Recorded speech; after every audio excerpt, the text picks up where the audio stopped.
Hello everybody, how's everyone? Firstly, introduce Tony. Most of you know Tony. Obviously now the full-time assistant coach or starting in a few weeks. So we've pulled him out of his work today to come and do this. So yeah, it's exciting to name the squad. So I'll get straight into it. So we're going to name 22 players this morning. Goalkeepers, Max Crocombe, Nick Zanev, Michael Vald. Defenders, Bill Tuiloma, Michael Boxall, Nando Peinecker, Tommy Smith, Tyler Binden, Liberato Kakache, James McGarry, Nico Kerwin.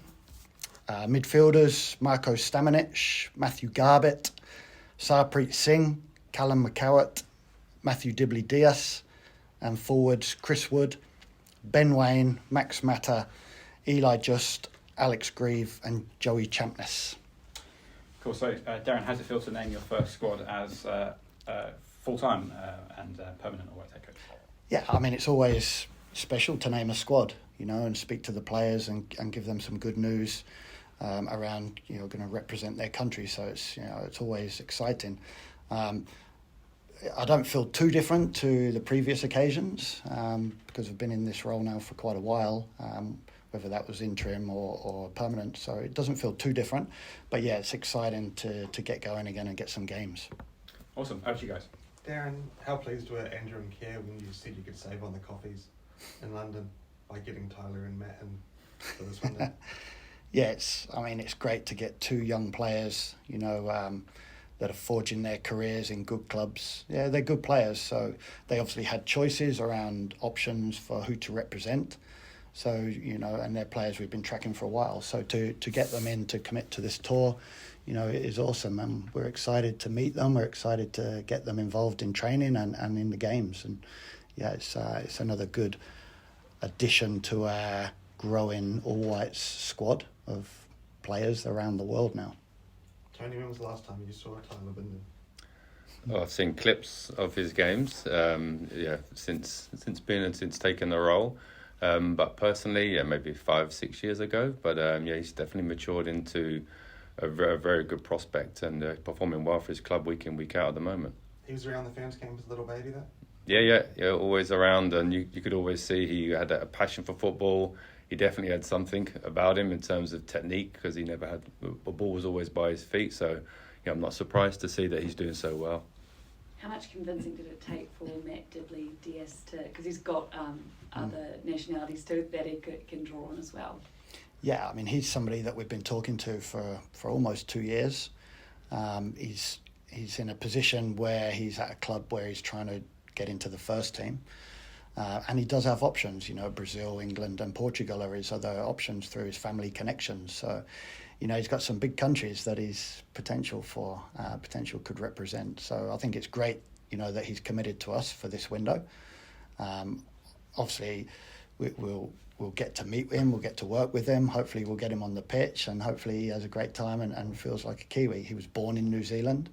So over the last few years, it's not that he's turned us down to play, but he's used the windows to further his career at Fulham. So every time we have an international window, all the players at Fulham go off to their international camps and he gets to train with the first team. So that's helped him, build himself up at Fulham. And now he's in a position where he signed a new contract and he's in a pretty good position there. So now's the right time for him.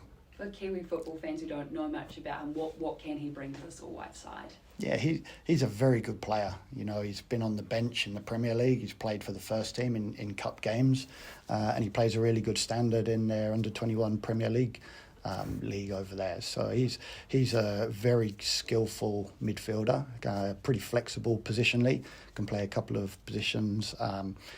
He's got an eye for goal. He takes set pieces. He's a good passer off both feet. And he's pretty competitive.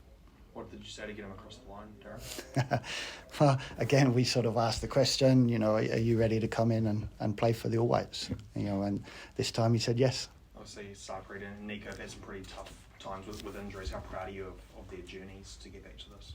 Yeah, I mean, great. Sarpreet's obviously the one that's, has played quite a bit for the All Whites, but has been missing for a while. And he's been through some troubles with his injuries and club stuff as well. So it's been a bit of a long journey for him. So hopefully now, he tells me now that he's feeling great, the body feels good, he's training and playing.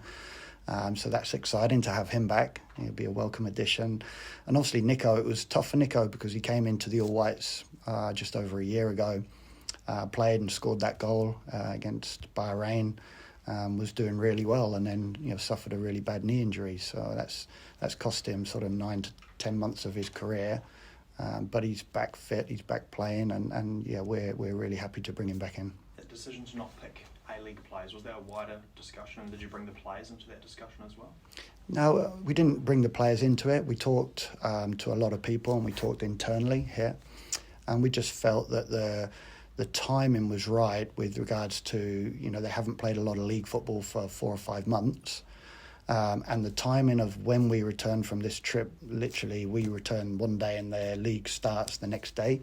So it would have put them starting the league in jeopardy, and disrupted the last 2 weeks of pre-season for them. So I think we're in a position now where we have a lot of players around the world playing pretty high level football, and we have good options.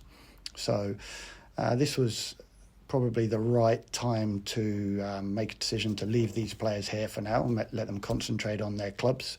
We want them to get into the season well and start playing for the first teams and start the season well. And then in November, it'll become, for the November window, it'll become open to the players that are performing really well. It gives us an opportunity to see a few players, a few new players, a few returning players into the squad. For the first time, it is a squad based sort of outside Australasia. It's not often Chris Wood says no to the national team, but how quickly did he say yes, given he doesn't really have to travel this week? Yeah, he was pretty quick. Woodsy, I've never known Woodsy not turn up. Obviously he's missed the last couple of tours through injury. So again, he's another player it's great to have back. He's obviously a real key leader for us. And he's a pretty good player. So, great to have Woodsy back. He always turns up. Is there anything about the players that you've selected or the makeup of the squad that sort of stamps this as a Darren Bazeley side as opposed to another coach or previously? I think I'm really lucky, or we're really lucky to have so many good options available to us. So I'd like to think it's a really attack-minded team. There's a lot of creativity in there. We've got a lot of forwards and a lot of attacking midfielders in this squad. So it's going to be quite difficult to get them all on the pitch. But we've got a plan to do that. I'd like to think it's a really attacking team, but quite balanced. It's a young team. We've got some new faces. And like I say, it's great to bring players back like Joey Champness, who's back playing again. He's obviously an exciting player, somebody a little bit different to our other players, as in a wide dribbler and another attacking player. So bringing a few players back in is great for us. But it's a really good squad.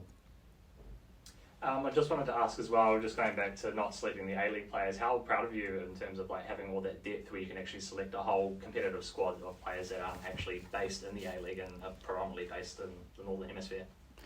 Yeah, I wouldn't say proud. I think we're lucky to have so many players now as options.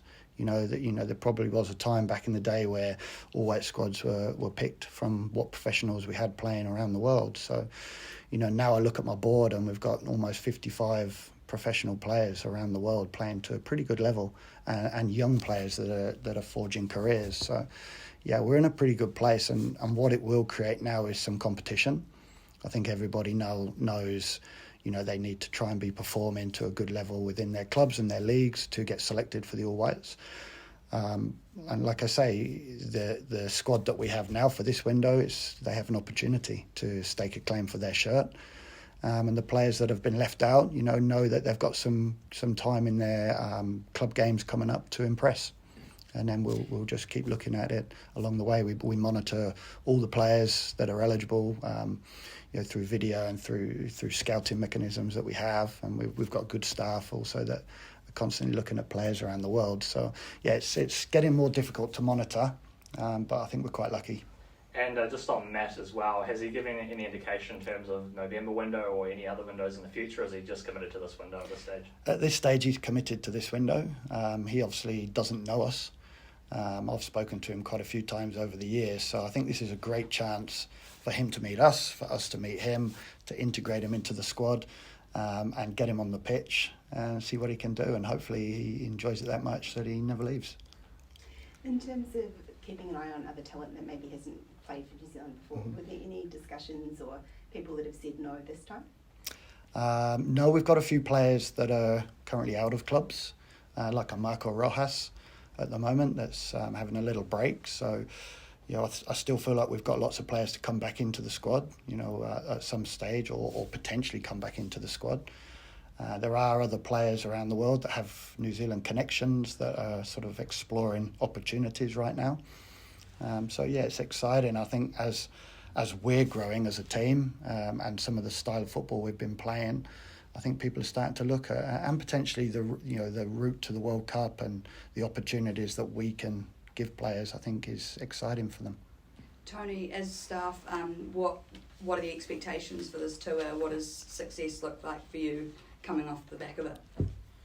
Yeah, I think it was all part of a bigger quest to qualify for the World Cup. So every game's important because it's a national team game. So there's always the internal pressure to try and win the games, perform. But the longer term goal for us is qualifying for the World Cup. So I think if we can finish the game against Australia and we can look back and say, we've had a look at a few players. Players have progressed. We developed our playing style. We've gelled as a coaching team as well because there's some changes taking place there. Then I think we'll be in a good position and then we can consolidate then and look to kick on from November. But it's all part of that bigger plan to qualify for the World Cup. There's a huge opportunity there, but we're going to have to work hard to take it. So, the work has started previously, and then as this coaching team, then we need to continue that work to keep the positive momentum that's already been built. And Darren, just for you, did you consider taking a couple of Phoenix players, or what was the decision to leave all of them out? Yeah, we considered every player. We had long discussions around all the positions and all the players, and just tried to find the right balance. And then when we sort of looked at the potential opportunities to have a look at some players in this window, like we have, it became sort of apparent that maybe it was the best time to not take players from this part of the world due to the timing. Darren, James McGarry and Matt Garbutt. Matt's been out for a few weeks, but he's tracking well to come back. James went off early on the weekend. You're confident they'll both be fit for this window? Yeah, so we're like every squad. There's always some potential issues around naming a squad early and getting to the first game. So we've got a couple of players that have slight injury concerns, so we're constantly monitoring them. Our physios are in contact with the club physios, and we should with those two we should get some more information over the next couple of days regarding how serious potentially James's injury is. So at this stage we haven't ruled him out, but we are monitoring a couple of injuries. And also around Matt, if he wasn't to be available, are you hard and fast on this no A-League rule? Or No, is there potential that if you do need someone, you will put the call out? Yeah, we wouldn't say hard and fast on the rule. We obviously still need to make sure that we've got the strongest squad that we can, and that we're well covered in all the different positions. So we need to keep in touch with Matt. Like I've spoke to Matt almost daily, and he's made it clear to me that he's going to be fine. He's pretty competitive, Matt, and so I'm pretty confident that Matt will be fine. Jimmy's a newer injury, so we need. I think he's got some meetings with their specialists over in Scotland at the moment in the next couple of days.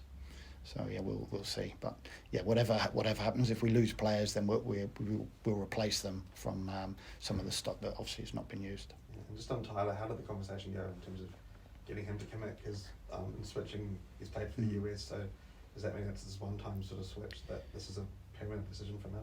So, because he's young and the games he played for US were only an under-19 sort of friendly stuff, I don't think it's his one-time switch. But he's made it really clear to me that he's a New Zealander. His heart is with New Zealand, and that's what he's told the US coaches, which they have accepted.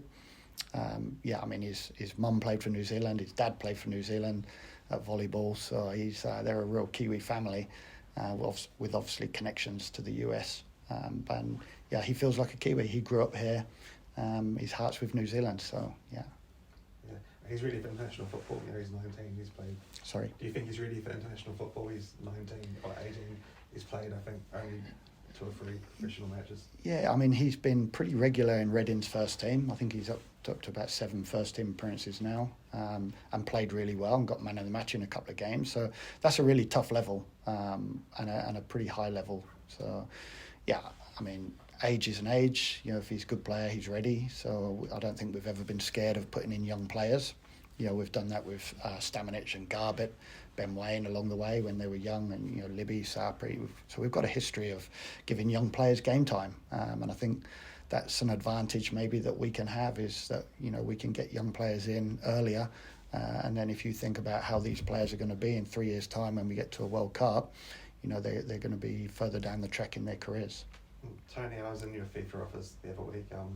What made you decide to give up that view and come back into the NZ football fold?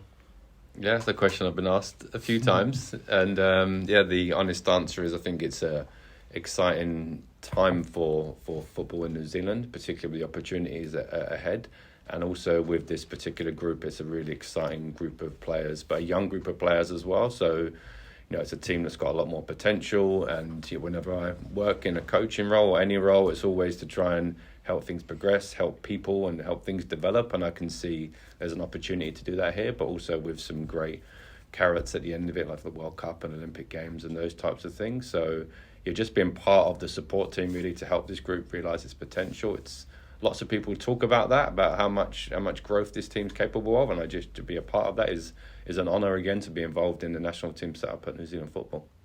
Darren, I think it's only 7 caps, 23 goalkeepers. Where are you at with your number one, I suppose? We've got a lot of good goalkeepers that we could call in. You know, obviously Ollie's been the number one for a while, and he's a very good goalkeeper.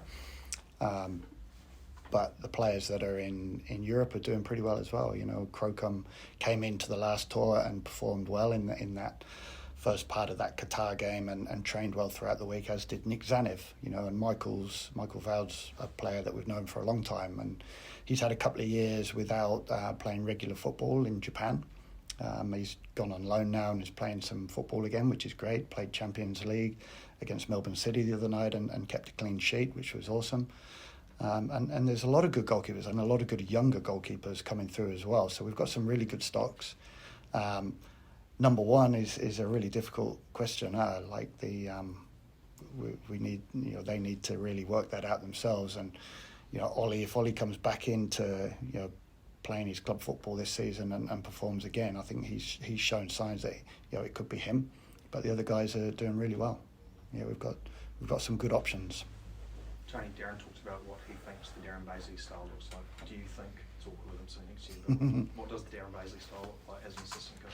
Yeah, I think he's sort of touched on it a little bit today in terms of the attacking style of football. I know from our discussions before taking a role, since taking the role, that's definitely something that he's going to look to build on. And I think the reality is this work has already started, you know, with previous coaches, and Darren was part of those coaching teams.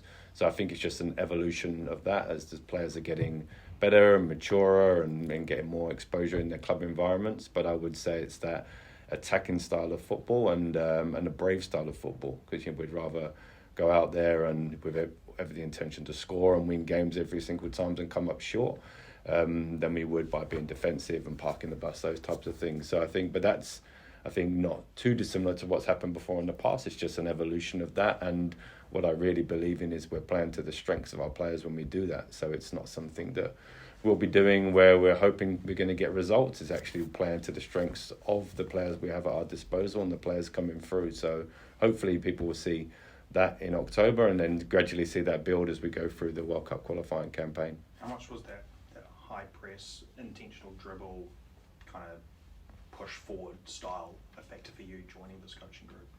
How much was that a factor? Like, was that a big excitement for you? Yeah, it definitely was. And like I said before, one of it is looking at this playing group coming through. I mean, there's a mixture. There's some really good experienced older players that are still playing at a good level, and a lot of the younger players coming through are these attacking brand of exciting players. So to have an opportunity to work with those players and hopefully to support their development and the team's development is definitely something which was something intriguing for me and something which was a lure to join the team. So yeah, looking forward to meeting up with the team for the first time in October. And I've seen lots of footage, I've seen lots of clips, and now you're looking forward to working with them personally as well when we get into camp. Darren, will there be a bit more of a focus on the Australia game with the soccer ashes up for grabs on this window? How are you sort of looking at the two fixtures? No, they're both really good fixtures. We need to take care of Congo first, so everything right now is on Congo, looking at that, and we won't really move on to the Australia game until after that. It's really difficult to try to look at two fixtures, at the same time, so I think we need to concentrate on what's in front of us. Get into camp, check on the players, work on that fixture first before we get into that Aussie game, which is a pretty exciting game. And just on the goalkeeping, how close was it between, say, Michael Bout and Jamie Searle or Henry Gray or Case Sims, guys who are all probably playing about as much football as Michael has in recent times? Yeah, so Jamie's a really interesting one. He's someone that we spoke to, and right now he's in a position at his club where he's getting opportunities. So he was one that we decided to not bring into this camp to help him in the environment that he's in. So we're really lucky that we've probably got 5 or 6 really good goalkeepers that we can call upon, plus 2 or 3 really younger ones that haven't been involved at this stage that are also doing really well, as you'll have seen by our recent under-23s as well. We've got some really good options. And just a Max there, is the expectation that he won't have a game to miss in the window? What's the sort of lie of the land there? Yeah. So again, he's another one that we're working through stuff with. There's potential. He's got a game within the window.